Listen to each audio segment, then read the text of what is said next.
I'm getting ready to go to a screening of a feature film that only cost $5,000 to make. And I know you're wondering, how the heck did they do that? Here's the real nitty-gritty of how to make a film with no money, and nobody's gonna tell you this. First, do you have friends? I'm so serious. Do you have friends who like to make films? Maybe one of them has a camera. Maybe one of them has a microphone because they do podcasting.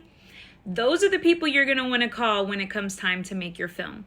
Because those are the people who are going to do it for a discount. And you know why? Because when they make their films, you're going to work for a discount. Sometimes people are even going to work for free. Now, I'm not a fan of unpaid labor. However, how else are you going to make a film when you don't have any money? Second, do you know how much money you can save if you don't print your scripts? All you got to do is pay $15 and you can get scriptation and be fully paperless on set. That's going to save you hundreds, if not thousands of dollars. And finally, and especially, if this is your first film, don't go in there thinking you're going to make an Oscar-worthy film.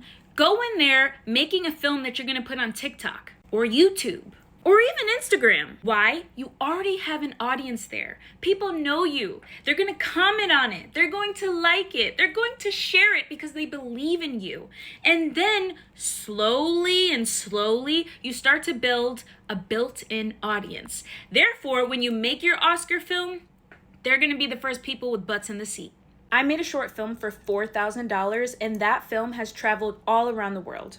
You know those people who say, why don't you just shoot a short film on your iPhone, and you're like, but I want it to look a certain way.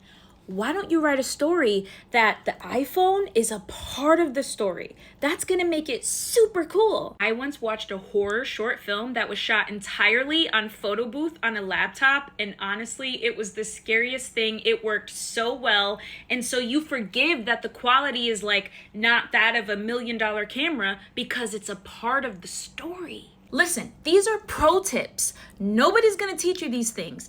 I'm giving you the real nitty-gritty, so trust me when I say it, and thank me later when you make your short film and it goes on to win an Oscar.